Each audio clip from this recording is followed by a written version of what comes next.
Wave. I'm Eric. I'm Rick. I'm Calvin. I'm Aaron. And we are back with Star Wars, The Mandalorian. No Star Wars, just The Mandalorian.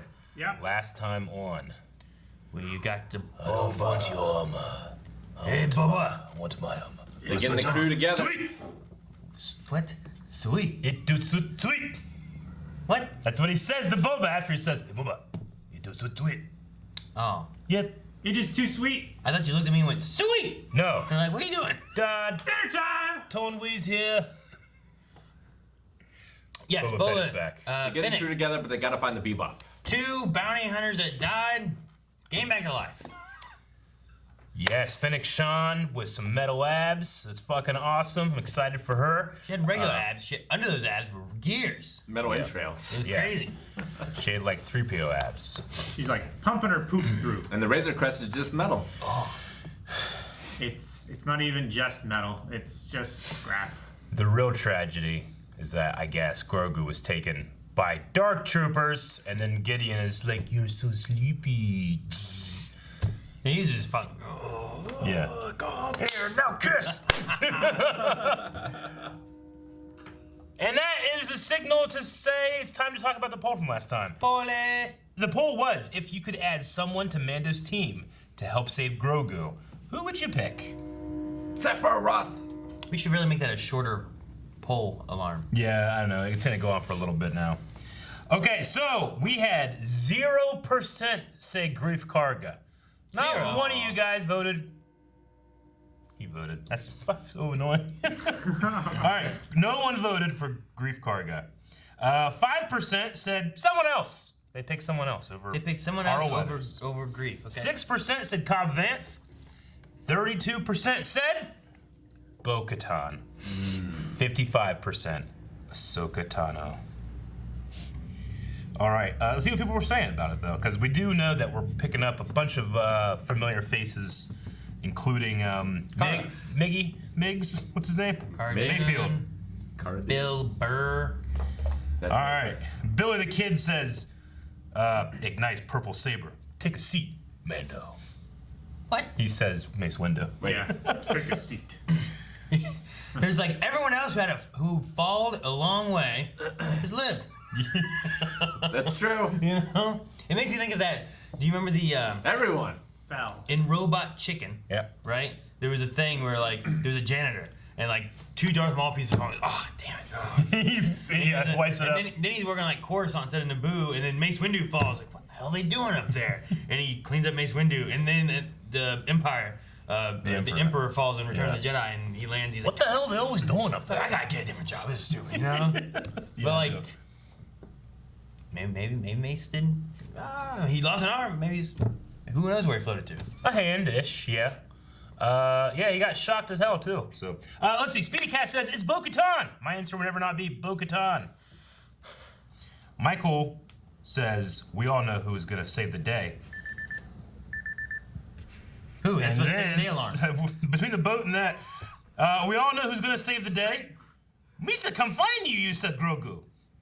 Jar Jar. We don't know what happened to Jar Jar. Could you imagine if the Mandalorian got an army of like Gungans Gungans? Yep. to fight the Empire? Yep. Just old Jar Jar with a beard. Yeah. Like Wise apples? and sage. That would be great. Oh, But he's grown. Mexican disappearing. He's like Boss Nass size or something. Worse. Think about how much clums he has in that body. Wow, it was a shocking amount of Jar Jar comments. Josh Borman says, Quinlan Voss, and I want Jason Momoa to play him. This is the way. Yeah. Justin says, I want Cal Kestis. Sam Clintworth says, why are there other options other than Ahsoka? Because I don't think we're gonna be seeing her again. I don't think so either. Caldip is going deep. I'll add Ben Quadgeneros. You need a getaway driver with a good, yeah, Ben Quadgeneros. He's a head with arms and legs. Yeah. Amazing pod racer. You need a getaway driver, Ben Quadgeneros. All right. All right. I guess. I think it's a good one. Is Ben? a good one. Is he the one with 4 arms, or is he the short little round guy? So Ben is like, Quadgeneros is like a pear. Mr. Potato Head. Yeah, he's the small little round dude, right? Yeah. Okay. He has the pit droid. He's like, look at that. Yeah. Yeah. Who's the one with the 4 arms? I think Ben might. Goro. No, Ben doesn't have 4 That's what you're arms. thinking of. You don't think? You don't Yeah, I know you're talking about, Aaron. He's kind of tall, skinny, had 4 arms. Yeah. I think his pod racer had like 4 engines or something crazy. They were like, I think it was some kind of weird legend story where he was like a spy or some shit. I forget. We saw a bunch of Ben Quadraneroses in the Martez arc. Yeah, them. Clone Wars. Them. yeah.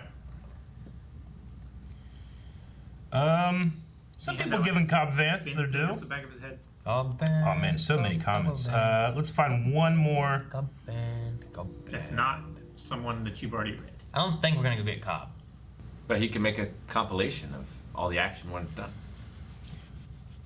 What if he gets the frog people? But they have an army of little frogs. One with just Darth Scorn, who says Bo-Katan makes the most sense. She's a real Mandalorian who has beef with Gideon. Ahsoka is no longer a Jedi and has her own mission, so Grogu probably isn't at the top of her list. Sure. So Yeah, I don't think we're gonna see Ahsoka. She already rejected him once.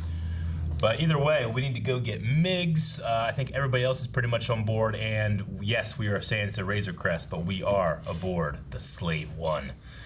Can't wait to see it. Let's do it! Yo. Somebody gonna tell me what's going on here? Let's go. I've got a job for you. Oh. Inmate 34667. Please follow me. He starts beating him. 34667. You And have they said that 3 number so many seconds to times. comply with your new directive. Oh, they are. All right. I don't think that's so hard to ask, do you? Whoa! He's walking out there with Nice. his blaster. No, look at the paint job! Ooh, baby. Yeah. Brand's fucking Damn. new. You're this other guy. For a second, I thought you were this other guy. Dude, It's that funny is- that he's more scared of Mando than he is of Boba. That's such a fresh paint. Yeah, it's the refinery right there. Wonder what they're refining in there. Looks like Rhydonium. More Rhydonium? Oh. That's cool. Whoa, I like this. Oh, yeah. Oh! It's the rundown, Rick. Juggernaut! It's the rundown.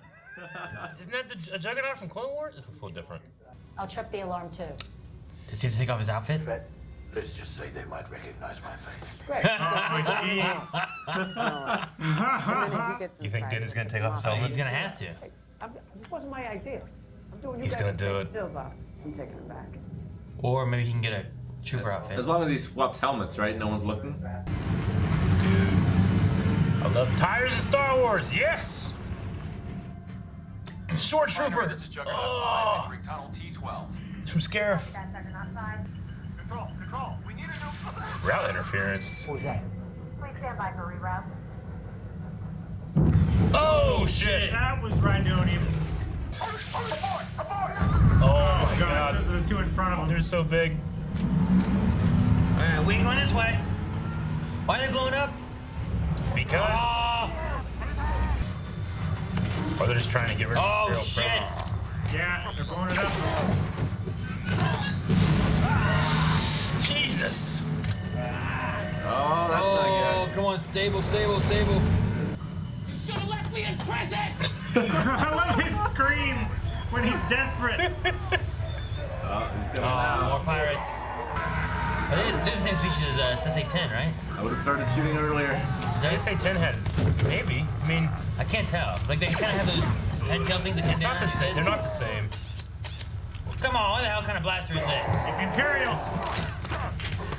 Oh my Those gosh. guys back there, it's like, ah! Oh! Yeah. Oh, jeez. Oh, you don't got Beskar, Mando. Oh, hey, I'm sorry, That Tony. was really Oh, Tony, Fred, and Yaya. This music is so great. It's the flute in the beginning. oh.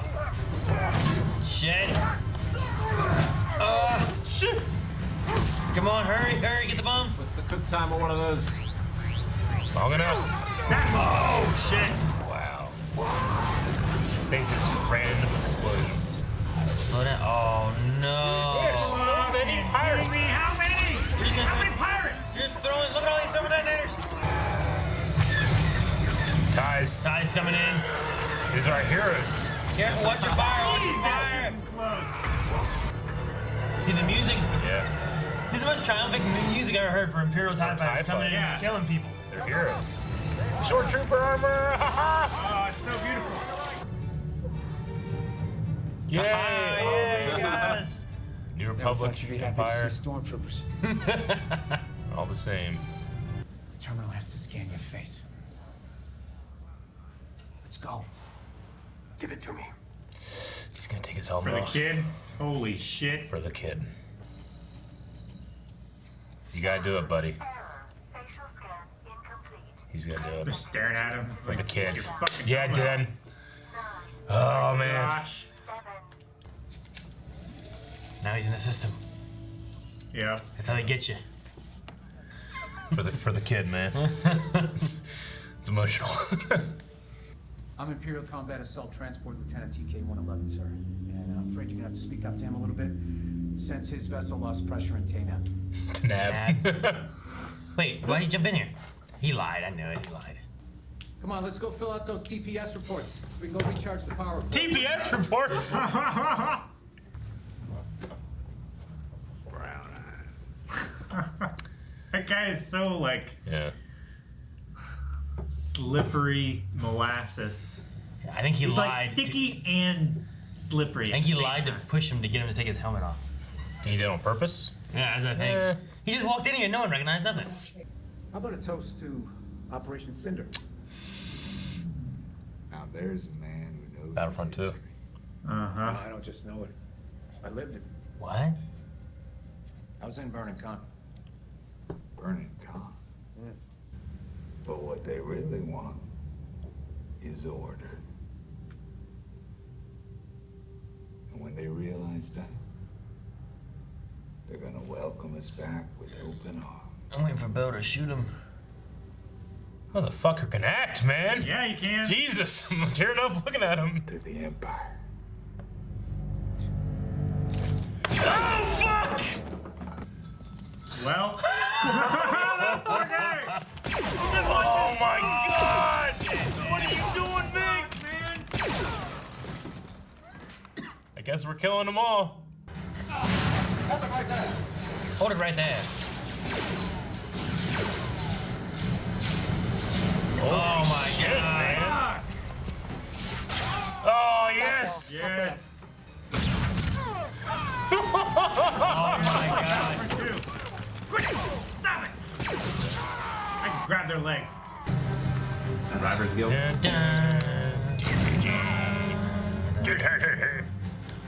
Dude, having two snipers cover you is great. Dude, the slave one coming Dude, in hot, baby. Having them snipe for him and then You actually paint- colored. I do miss the blaster splatters. Need to paint that.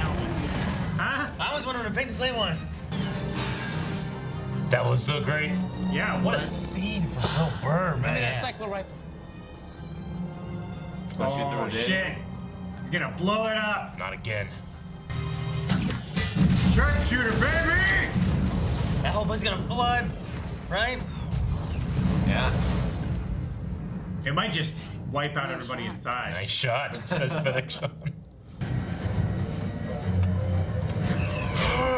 Yes! No fucking way! Oh, Seismic charge!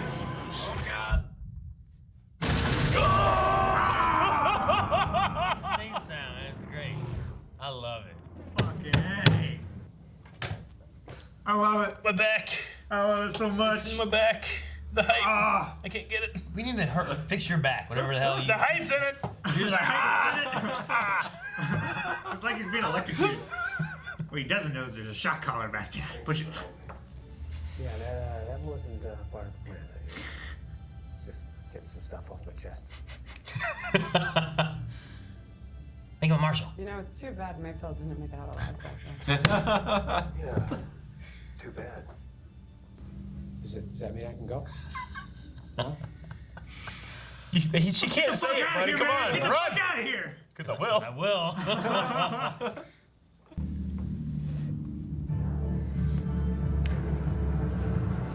Is he still on Morak though? Yeah, Yeah. Tom Morak. So you just, they just leave him here? Yeah. Well, Simple man, making his way through the galaxy, man. I guess. He doesn't want to go with Glad he made it out alive. Yeah, he doesn't want to go over there. What we got That here? thing is such a model. I can't believe it. It looks so cool. You have something I want. Oh my You gosh. may think you have some idea what you are in possession of, but you do not.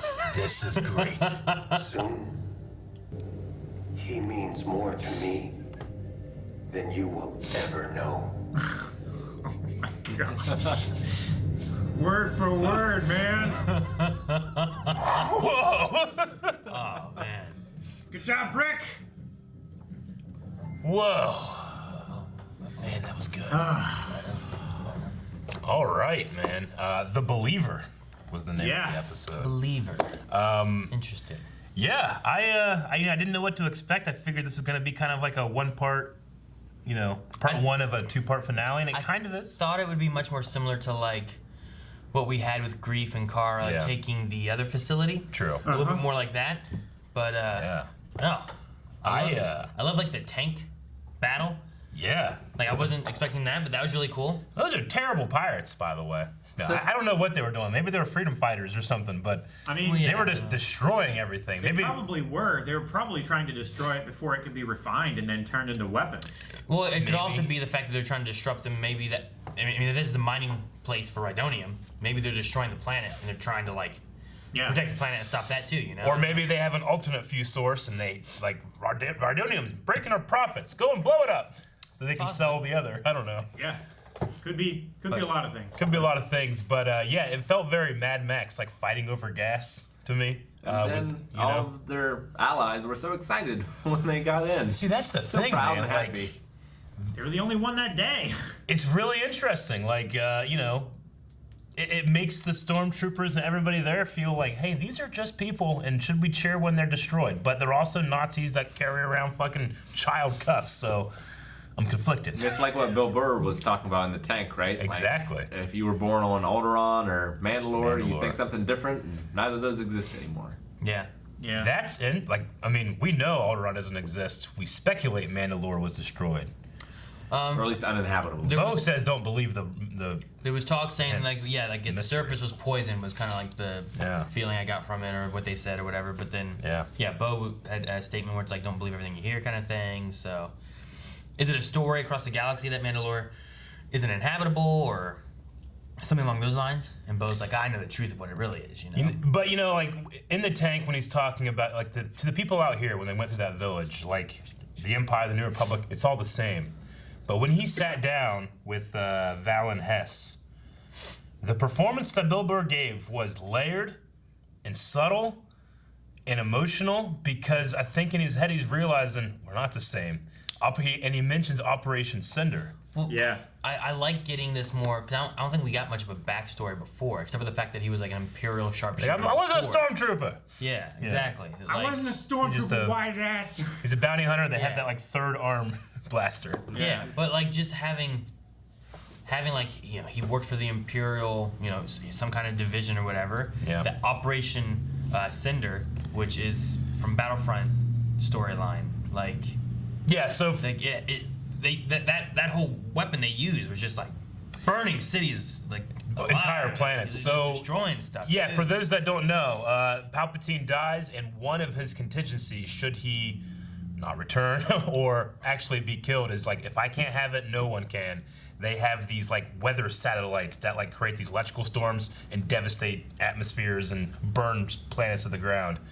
And that's what Bill Burr's referencing and what he saw, and obviously Imperial lives were lost as well. And I love in the beginning he's justifying I was an Empire, but it wasn't all in vain. We weren't all bad, just these fuckers were bad. But he's sitting there across from that guy he's having the beer with, after being welcomed as a hero, and he just feels shame and remorse. And I love Kara's response to it, where she's like, huh. Yeah. Yeah. I don't know. That was I didn't expect it. I didn't think that was where we're gonna be going on the hunt for Grogu, and instead I found a soul of Bill Burr, of Miggs Mayfield. Makes his character arc. Yeah. I really loved it. And we got to let him go where he could come back again too. You know, we didn't lose him there. We're not. I was worried he was gonna die. Even if they sent him to prison again or their scrap fields or whatever, he could have came back again too. But they're letting him out there, so now he can be out and about for more Mandalorian, or if they want to do something else and toss that character into something, they could do that too. Yeah. But the problem with him going back to the scrapping fields or whatever, like Kara said, she had to bend a lot of rules to get him one time. Yeah. Like it's probably not ever going to happen again. Well, and she didn't like pardon him, so he can't like go and join the New Republic. No, yeah. Or the Resistance or anything like that. He's serving he's sentenced to the New Republic. So he's just gotta kind of be out there. Like he could be on his own fighting against the Empire, I guess. But yeah, but he can be out there, you know. Yeah. Man, at least he's out there. Mayfield Disney Plus series. Yeah. He'll have success as like a long haul driver. He can do that. He can go to like Hoth and He should just become a Mandalorian. Ice Road Trucker. Become a Mandalorian, wear a helmet all the time. Nobody knows it too. That's the other thing too. Den, the believer, getting out of his best armor, and I appreciated that they showed like, hey, your normal fighting style doesn't work very much here. Yeah, like the trooper armor's getting beat up and broken and stuff. Yeah, and that is it's recolored tank trooper armor from Rogue One. And then the short troopers were the ones that we saw later with the brown, the tan and red. And it's always been speculated that Din's like first armor set that had like tan and red and green was kind of short trooper armor, at least in this color scheme. But Din, if anything's gonna have him take off his helmet, it's the love for his kid. Yeah, I like that was the reason, but I didn't like how they went about it. No, it just didn't make any sense. I don't understand. It made perfect sense. Well, why wouldn't, if the Empire has scanning face technology, why wouldn't they scan the faces of the personnel and not scan the faces of keeping people out who are bad guys? Like, if this is sensitive information, sure. Why should anyone who's not affiliated with the rebels be able to get this information? Why not only Imperial personnel? I have to assume it's a problem with their database. I mean, the ISB, the Imperial Security, all that stuff is pretty much gone. These are remnants, right? So, like, Gideon with just his one starship, these other lords that are doing, like, resources, they probably just don't have anything to connect to except for the New Republic, which has taken over the main infrastructure of the Empire. So they probably just don't have that information except for who is affiliated with the New Republic or the New Republic's database. It's probably easier to restrict access to people who to known issues. Yeah, to known problems. Like the first thing the New Republic's going to do is take down the ISB database. I would say the one issue you might have is that right now, with them being in such remnants of the Empire, they might be using whoever they can as much as they can, right? So when you don't know everybody that exactly that you have, making them personnel and putting them in a database might not matter as much. And it might be a waste of time as opposed to just like, we know we don't want these people involved. These are our most wanted lists. Make sure that they're not sneaking in and doing stuff. It may just be related to something along those lines too. Yeah, like I said, I think it's just just a matter grabbing of anybody you can to be able to help you because you're scrambling to keep an empire. I mean, together. they're not just like grabbing people; they're equipping them, they're arming them. Like, what I'm saying is, I don't think the infrastructure is there. Also, you have to have a specific code to be able to get into the place at all, right? Which is why they needed Mix. Like, he has the access codes to be able to go into a refinery like this. Yeah. So, like, not just like the security is just getting into the place, not getting to the ISB infrastructure. If that's the case, then why have the scanning technology at all? Like, that's what you're relying on. Sure. Like I said, because I think it's the only database they have, which is the only thing that's available is what's the New Republic has there. Because what happened is you had a double failsafe, right? You have one. The only way that this falls apart and the way they did it was if one of their Imperials turned on them. Yeah. Right? That's literally what happened, right? So if you just had Din going by himself, it wouldn't have worked because he didn't have the information that Mayfield had. If you just had some random rebel guy coming in, if he doesn't have what Mayfield has, or if he does, say he killed Mayfield and has that, now he has a face that it won't work either. You need both sides of those to be able to do it. If you just had Mayfield's, anyone could have done it. Din could have done it with his Mandalorian outfit on. So, I don't know. I think there's a double there. It's a redundancy to help keep it safer. It just so happens that they had an Imperial or an old Imperial who came in and had information, and that's what is hurting. It's an older code, sir, but it checks out. Essentially. Because the issue isn't that a rebel, someone came in and did this. The issue is that either old Imperial or ex-Imperial came in and did this. Now, don't get me wrong. I feel like we're working pretty hard to justify it. I understand where Rick's coming from. Yeah, definitely. But if it only meant justifying Boba Fett's line of like, they may recognize my face. Yeah. Then I'll grant it. I don't think it's hard to justify because I also think like, well, then if you just don't have the Valen Hess line that he had, that Bill Burr had, then it would be easy to believe that Bill Burr's face is also in the system. Yeah. Right? I mean, yeah, like... So, I mean, like, I don't think it would have changed too much either way. I think the way that they went through with the conversation with Valen Hess or whatever, I felt like Bill Burr was lying about some stuff there because once Din was caught, he just showed up, talked to him. There was no worry of recognizing or anything. Yeah, but the way I took that is like, I can't risk it. He might recognize me. But once he realized that Din was in a tight spot, he's like, all right, fuck it, I gotta go help this guy. You know, I think that's all it was. It's another part of his character arc where he's like, I'm not taking that risk. All right, I'm taking the risk. Well, yeah, it was the thing where his creed is survival. Yeah. But he saw this guy give up his creed for something that was more important to him, and so like everybody changes their mind when they get desperate. I think is the thing about this episode. It's just if you had the believer, there was no issue of him being recognized, so I guess it felt like, well, was he really being sincere about that, or did he just see something and be like, I want to see this guy's face? Hey, that guy knows me. You know, like, what's Dan gonna do? He's not gonna know. Yeah. I feel like Bill would have egged him on if it was him like lying to him about it. You know? I get what you mean. I think that there's a version of the show that definitely goes the way that you're talking about. I think the way that it resolved, where he's like, hey, I didn't see your face or anything like that, it's more about like he wasn't going to take the risk, and then he realizes what the length that this guy's going, like he's going against his true beliefs. He's like, all right, I'm going to take a risk too, you know? Yeah, and once he took the risk, he tried to get him and explain it away and then get out immediately. And then the officer was trying to like, hey, stay and drink with me. And so then he was like, okay, well, I got to listen to this asshole. So Valen Hess was played by Richard Brake. Calvin, where'd you say he's from? He is Joe Chill from The Dark Knight. Yeah. Once you said that, I was like, holy shit, it is. Yeah. They really played him like a Southern officer. Do you guys get that feeling? Like he had almost like a Southern drawl to the way he spoke? Like a really... As opposed to like off English accent? Yeah. This was more of like, you know, the South will rise again kind of feel to the guy. Yeah, I get you. You know? I suppose I can see that. Talk like this. It wasn't like the traditional, like, original trilogy, like, yeah, you may fire when ready. Or even Titus Welliver from a couple episodes ago, who was just like, you know, long live the Empire. You know, he just had an American accent. This was more of like Southern drawl to me. Yeah. Oh, man.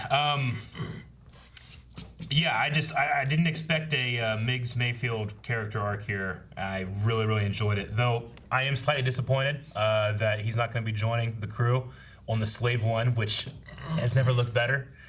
On Boba Fett, who's never looked better with his new paint job.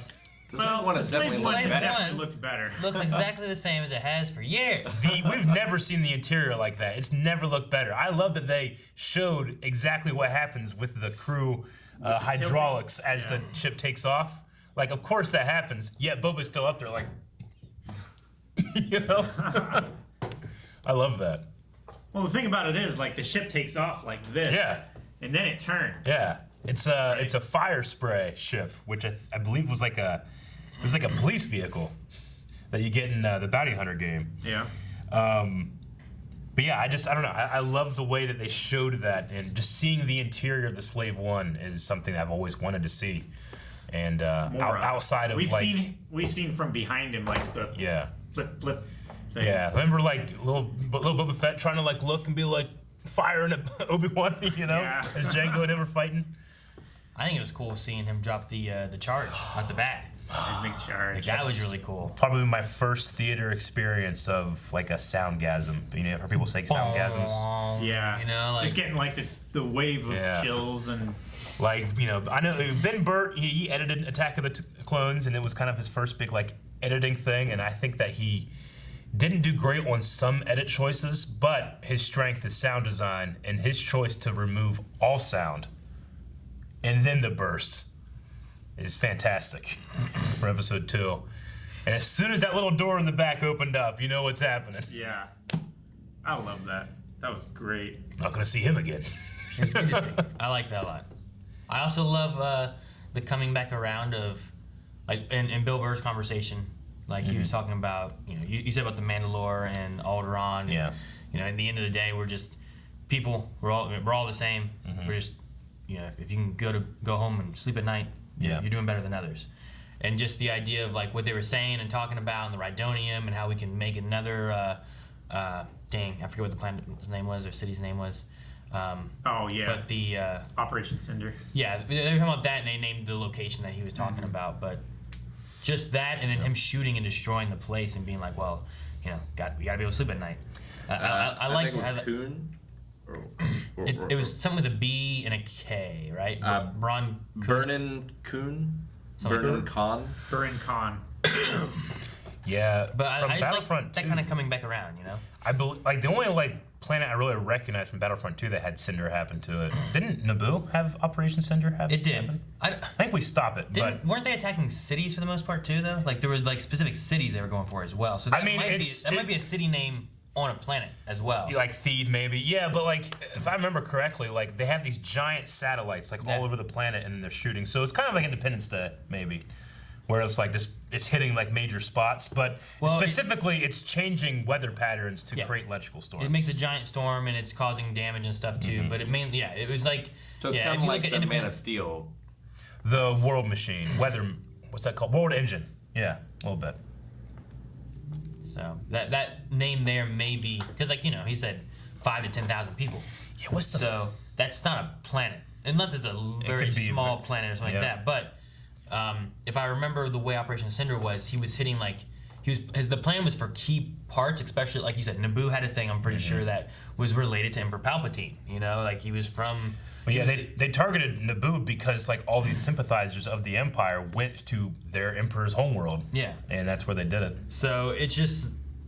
I imagine a lot of it was like we're going to target these cities and areas and kill all these people and do this and that, and that might have been part of the. That might have been one of the cities somewhere else. I don't remember it being in Battlefront 2, like that name, but it could have been. Me either. It could have been, but I forget. There was the first planet that you're on when it's happening. It starts with a V, but I can't remember what the name is. But that was like the Iden Verso stuff, right? Yeah. It was her homeworld. When you were trying to escape. I also can't believe they put in an Office Space reference. They were literally going to do TPS reports. I mean... It's not an Office Space reference. Space necessarily. It's like those things exist. No, I understand. This was an Office Space reference, just like it happened in Lost a little bit ago when we watched it, Rick. That is an Office Space. That is absolutely. No one puts that in their thing unless they're referencing Office Space. I guarantee you. I understand it's a real thing. They put it in there because of Office Space. It's an Office Space because it's a real thing. No, I understand, but no one puts that as their thing unless they're referencing Office Space. Trust me, that's what happens. I know you're skeptical. It's true. I don't know if it is. You're wrong. Why is it true? It just is. That's what happens. What? Yes, I'm sorry. So what was Office Space referencing? They're talking about the TPS things, but when theirs was real. Sure, it was. I don't need to explain this. People know what I'm talking about. It's the only one that can be real. Yeah. The Holiday Specials canon or whatever. I don't know. That one's real. All the other ones, they reference that. I guarantee you, if the whoever wrote this is referencing Office Space. The Mandalorian writer for this, didn't have an office job, and I mean, it's the exact same thing as what we watched in Lost, Rick. Like that one, I absolutely know was an Office Space reference. This one is as well. Fine. If you don't want me to have absolute certainty, I'll go 99%. I really like the sniper team.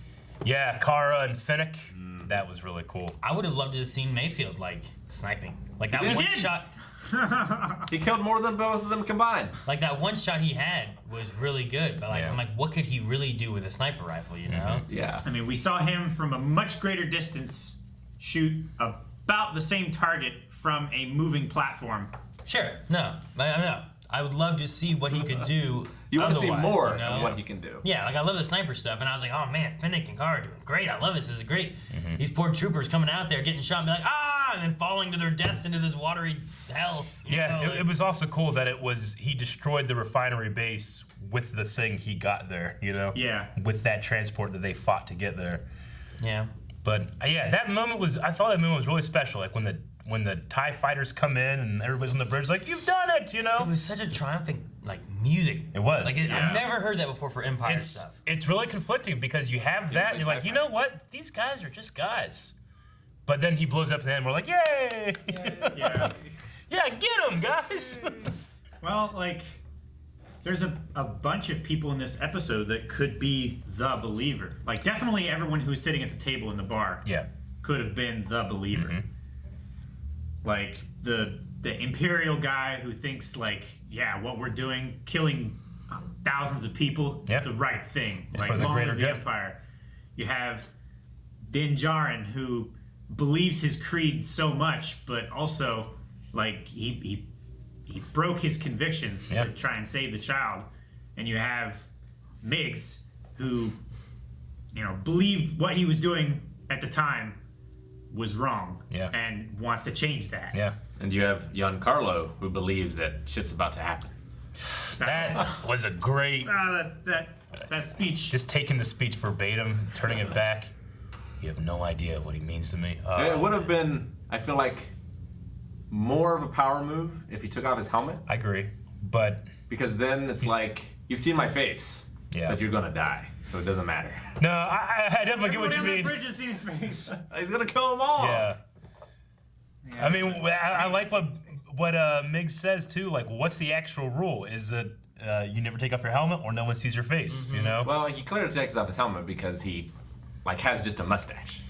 True. So he's got to, like, shave. Yeah. That. The rule is no one can see your face, right? Because he does have to do that. That's why he was able to be healed by IG-11, right? Yeah. Yep. To be saved, yeah. Also, we had the return of the Juggernaut vehicle from Episode 3 on Kashyyyk. That big, giant, wheeled tank, which also appeared in, again, Rogue One. That's where they break out Jyn Erso from her jail thing, right? Yeah, going along that mud road. Yeah. Cassian and K2 break her out. Congratulations, you are being saved. Yeah, that was a Juggernaut as well, I think. Slightly off model, though they still called it Juggernaut. So I guess just the Imperial version of it. Did they call them Juggernauts? Yeah, this one was Juggernaut 4. Yeah, okay, I guess it's true. So I imagine they're not just code names or anything. They're probably also modified for the Rhydonium transfer, you know? Whereas, like, well, these ones are for... It's similar to the Kinner transports that we had, right? We talked about that in Rebels. Yeah. Where these ones must be for this, while these ones are for transporting prisoners, you know? Yeah. Like, so they were slightly different. This one's carrying some fruit. Yeah. This one's carrying people. Yeah. Yeah, like, they got the same chassis, but... Yeah, because like It's you're all not, different things you don't over need to carry Ursa is going to be different than carrying explosive chemicals or whatever, you know? Like it's going to be a little different. Yeah. It's like a Hummer chassis can be lots of different things. It can be a 50 caliber, you know, turret mount. It can be like just a truck. It can be an ambulance. It's kind of modular. Yeah. Yeah. I had wished that, like, one of the ones that the pirates open, like, most of them have Rhydanium, but, like, one of them has those melons from Rebels. Yeah, that special fruit. Maybe that's what gave it color. That's what the pirates were looking for. It's like, it's not this one! And they just blow it up. Where's the fruit? They said prisoner number 34667 so many times that I was like, is there like a reference in here? Sometimes you give a number in Star Wars and it means like, oh, this was the original day of the Clone Wars airing or something like that. But I can't think of anything. It could also be birth dates. It could also be, 7. you know what I mean? Like it could be a few things. So, I don't know. Anyone born on like March 4th in 67? I don't know. Is it part of 3PO's odds?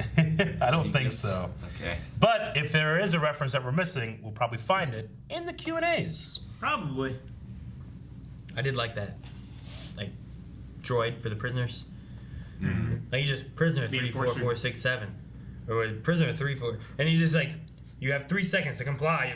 Yeah. And, I just like the way he was talking to him and stuff. Yeah, I liked the chop yards prison labor camp thing. I wonder if it's volunteer labor camp or they force you to. The AT&T crane things they had and stuff too in the background and.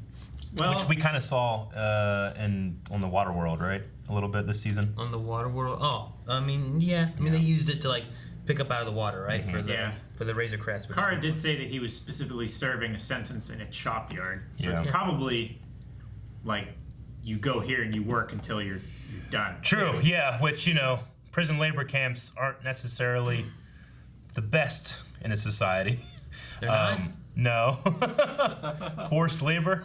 I mean, it's it's in our criminal justice system. It's one of the things that comes under most controversy is it's technically, in a way, slave labor. And you could say, well, they're prisoners. They deserve it. But, human ethics-wise, it's not the greatest thing. But when you volunteer work or you get paid for that work, that's okay. I just don't know if that's what Mix was doing, No, I was surprised everything was rusted. I figured if you can figure out hyperspace, you can figure out Rust-Oleum. Rust-Oleum? Restorium. Rusties.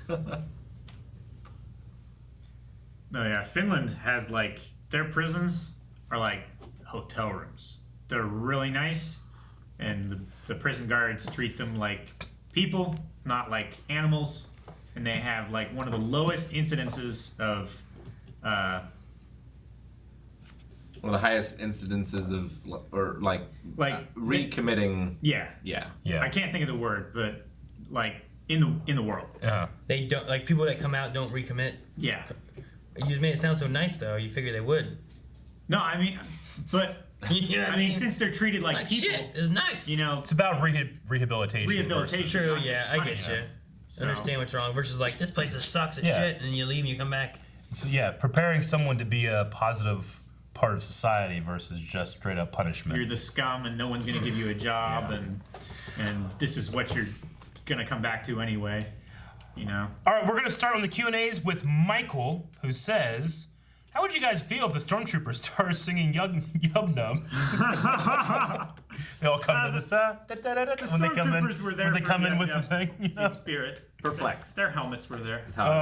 Also, those TIE fighters must have Beskar balls if they're comfortable shooting ship lasers near Rhydonium, don't you think? Beautiful car fight, 10 out of 10 episode.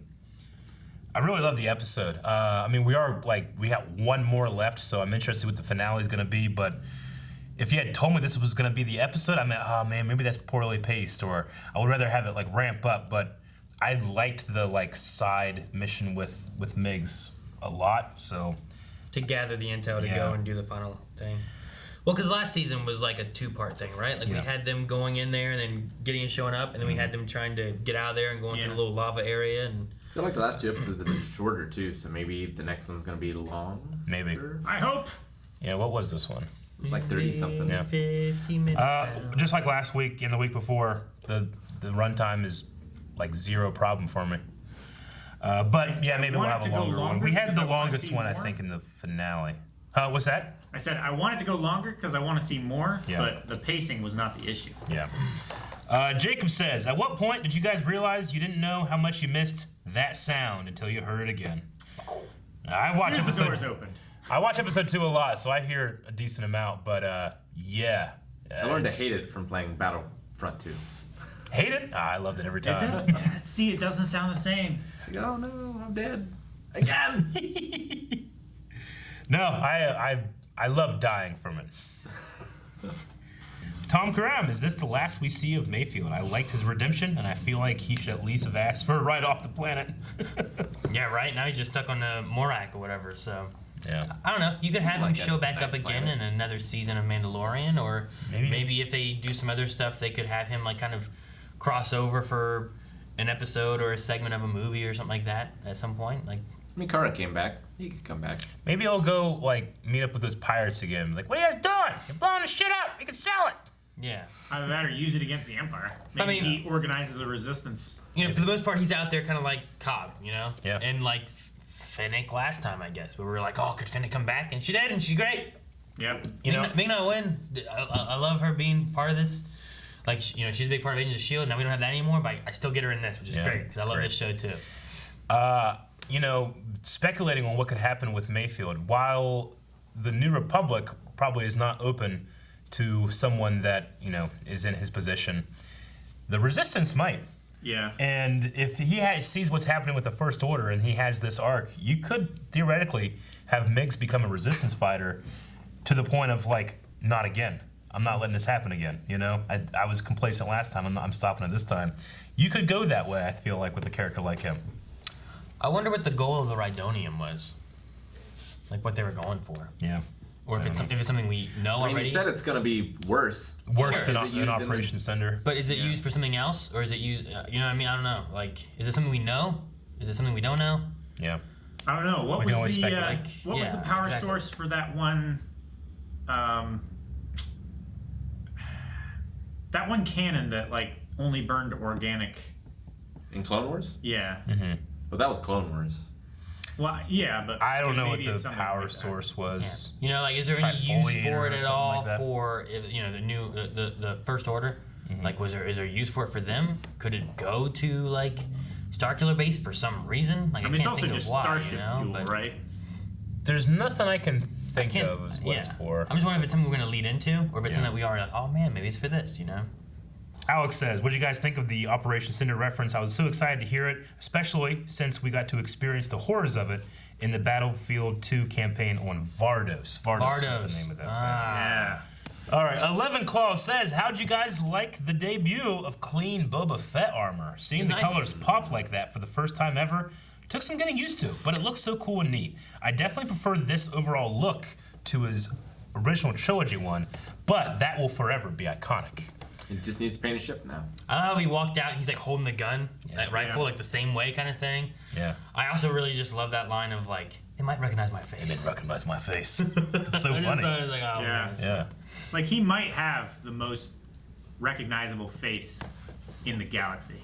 He might have definitely. He might, while he was a bounty hunter, have used the Mandalorian code thing. I never take my helmet off, just so he doesn't have to have awkward conversations all the time. Yeah. But yeah, I mean, I like the model change of Boba in this, where it's using this robe look to it, and also he's just become more of a tank. He's more of a heavy infantry Mando, He's a heavy Mando. Yeah. He's more like that Vizsla guy. Yeah. Paz Vizsla, yeah. Is that what his name was? Paz, from first season? Mm-hmm. Sejin Kim says, one of the things I like most about this show is the level of emotion that Mando can show, even with his helmet on. As he goes through these identity struggles, like with what Mayfield was saying, do you think he'll eventually be comfortable with the helmet off? I hope so. It's so weird with it off, really. You know what? It really is. Jarring. When he took that off, it's like me taking off my glasses. I know. He took that off and he's there. I'm like, whoa. That's but it's weird that it's weird. It's like looking at him as naked, right? Yeah. It's about what your perception of what you should be seeing. No, I'm comfortable with that. I mean, they've gotten so good at using just body language and the tilt of the visor to do emotion, but whenever he takes the helmet off and we're seeing this person that is so uncomfortable, not just for being in a situation where he's deceiving people, but just being literally in his own skin. Mm-hmm. There's so many layers to that performance, you kind of forget, oh yeah, this guy's a real motherfucker when it comes to acting. He's really good, and we should see this way more. Confronting that belief of what Mandalorians are, he's been doing that all season, with Bo-Katan, with Boba, kind of, So, I don't know, we'll see. I like the shtick of having that, but I wouldn't be upset if, a season from now, whenever he's just hanging out, he's just fuck it. He gets more used to it, and he's okay, well. Exactly. The best thing, I don't know if it's the best thing, but it would be real fun to see if he doesn't have it on, he saves Grogu, and Grogu doesn't recognize him, and he says something, and then Grogu all lights up and smiles. Grogu. It's this is probably a bad analogy, but I grew up very religious, Catholic, no meat on Fridays during Lent, Okay. Ash Wednesday, you go get the ash. So whenever I end up leaving Catholicism, and it was just more of a standard Christian, and I didn't do Lent anymore, eating meat on Friday was like, I shouldn't do this. You still have that in your head because you're conditioned to feel that way. Now I don't think about it anymore. But there was like a traditional period when like Lent was a very important time to Lent doesn't mean anything to me anymore.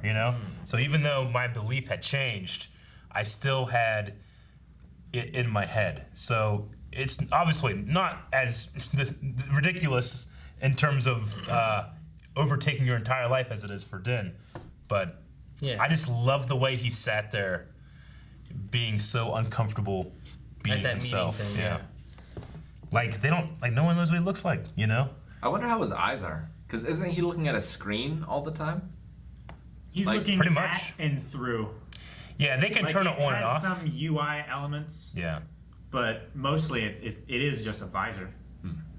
Yeah, like you can just look out of it too. You know how like Tony in Iron Man, like sometimes whenever he had like lost power, then you could just see out the eye holes. Was it? I thought it was all black. When he iced up and lost power? No, when he iced up and lost power, there's like this shot from inside, and he can see outside, and you can like hear the wind going like out of the visors and stuff, and you actually see what's happening whenever he's low power or no power, I should say, in Iron Man 1, which is a Favreau thing. Oh yeah, last episode too. When I was rewatching it, and Den goes, "I guess we'll go in with the windows down," and then he flies in.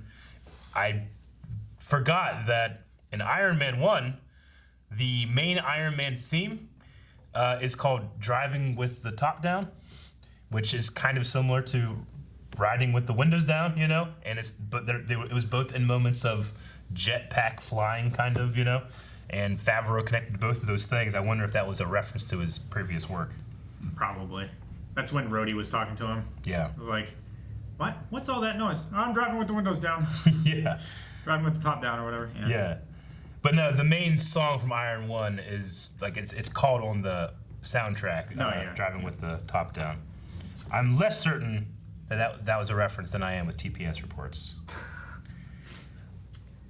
Tyler Lindsay, hey guys, how do you feel about the fact that there was no baby Grogu scenes this episode? I feel like this has shown us that the show could still be interesting even if baby Grogu goes off with the Jedi at the end of the season. Oh, or that. That's what I was thinking one too. I think could be possible. Like, is this the Baby Yoda show, or is this the Mandalorian? Right? Like that's kind of the idea. Well, I think that's kind of the point of this episode is showing that it can just be Mando. This is the adoptive father and son show. Is it though? I feel like it is. So the whole reason he did all of these things, like betray his own beliefs and do this, was for the love for that kid. Sure. But now Boba can be the adoptive father of Din Djarin. Yeah. There you go. Adoptive father. Done. I wonder who the clone, candidate would be now. Huh? Like who would be the prime clone? Yeah. They'd have to have another great hunt to find the best warrior in the galaxy, much like the Bounty Hunter video game that I referenced earlier. Yeah. It's not canon. Do they? There's elements of it that's canon. Is it like a thing where they put him in the cube by Moralo Eval? The cool thing about that old game, which granted most of it is not canon anymore, is that they're like the Great Hunt is just a bounty that Dooku puts up for an ex-Jedi. Anybody that can kill a Jedi will be the perfect prime candidate for the clones who eventually all kill the Jedi. So, Kyle says, "Holy shit! I did not expect this killer performance from Bill Burr. The scene with the officer was so goddamn tense. Din is really having his beliefs challenged this season. Do you think we'll see him be a little looser in the future in following the way?" I don't know the answer. I don't know the answer. I also don't know what I want the answer to be. I want to see him more. With having Mandalorians that took off their helmet at the end of last season, with having Bo-Katan and her crew who are like, you're one of those people. She was like, you're one of the child of the watch, right? Yeah. Children of the watch. So the zealots. Yeah, I feel like there's some things where it's like, well, look, these Mandalorians are here. They all just took off and did this instead of helping for Mandalore or the people in general. They just, does that mean they just gave up? Because what else does that mean if that's their way? Yeah. So the way Bo-Katan is, she's still fighting for it and everything. I think he could get to a point where eventually he's like, I understand, the helmet thing. Yeah. You don't need that, and you can still be there for your people and whatever else. I agree. If that's gonna happen, I definitely want a moment where Din has decided he's gonna do it, but hasn't told anyone yet, and just walks clearly in front of people that know Mando, and they don't recognize him at all. Does some kind of trick with it. I think that'd be a fun gag, Yeah, that could be cool. I mean, maybe that's why he didn't use his face for the message to Gideon. Mm-hmm. Because he does still have that in his back pocket. That's true. That's something that he could do there, where someone else is wearing the armor and it's just Din going out to go get his kid. Yeah. Yeah. You imagine like Boba Fett puts his armor on, but he's like, just because he's too big. No, I think Miggs would fit it a lot better. Miggs. He's not coming though. I will say I did enjoy whenever Mayfield was like, "Oh man, I thought you were this other guy." That was really when fun. Boba walks down. Yeah. Oh shit. I love the look of like fear just flood over his face. He thought he came to kill him. Like after he turned him in. Hey, Mando. I love the end too, where like Kara's like, "Yeah, I heard he died," and then he's like, "Well, you sure? You let me go then? I need you to say it, And she's not gonna say it because that breaks the rules. Yeah. But when he walked away, he turned back around just to make sure she's not gonna shoot him in the back. He turned around like, yeah.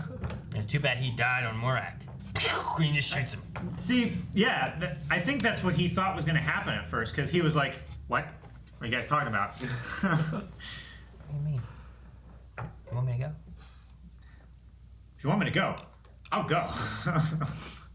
Daniel says, "What do you guys think Din will get as his replacement for the Razor Crest? Boba ain't giving him the Slave One now that he's back in business with his clean-ass armor and those magnificent seismic charges." I'm telling you, he needs to get one of the Mandalorian ships. The gauntlets. Yeah. Boba just gets adopted, and they both go on the ship together. It's like he gets Bo-Katan to help him take the Imperial cruiser. He finds and then they trade up. He finds the what was it called? The Twilight? The Twilight from Clone Wars. Remember that ship? It was like piece of shit. It was like that square with like the wings coming off it, but they folded over too and it would fly. Yeah. I'm just imagining in my head like almost like an after credit scene for the last episode, where it's maybe someone gives him like it's grief. It's like, "Mando, I got a line on a new what's the name of the ship? Razor Crest. No, the Razor Crest is model. I don't know. You own it, right? Yeah, but I don't know the model name. But I don't know. Here, go to this guy. He'll sell you one. And then you get there, and it's like, "My friend, I will sell you this chip. It will be very profitable for me." And Hondo shows up. You'd fucking freak out, right? It would be funny. I don't know. I don't know what ship. Sell it if you're ever cheap. I don't know what ship would be good for him to have. Outright. And I don't have any other ships that like we have in Mandalorian. I'm like, oh, that ship, except for Slave One. But I don't know if I want it to be Slave One. There's plenty of like other ships that they could draw from, right? Concept art or something like that. I mean, there's plenty of ships, but I don't have a. As far as bringing one back, yeah. So I don't know. I kind of want it to be a new one. Yeah, I don't know. I don't know what it could be. I want Grogu to just do the weird hand thing, baby. He just brings the ship all back together, builds it again. Do the hand thing. All right, we need a poll for this episode. All right, so we have the finale for the next episode. We're gonna be talking about Din being back together with Grogu. Do you think by the end of the season they will be together?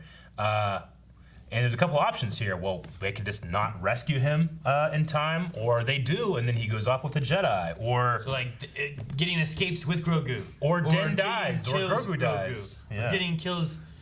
Yeah. Okay. So there's a lot of different things, but so are those two together by the end of the finale? Luke Skywalker shows up and saves him. And takes him with him? Yeah, I know. There's a lot of different things. Din is walking through the ship and there's all these dead troopers with like lightsaber scorings on the walls and shit like that. And child is already gone. Yeah, that would be pretty crazy. That would be crazy. Yeah. I don't know.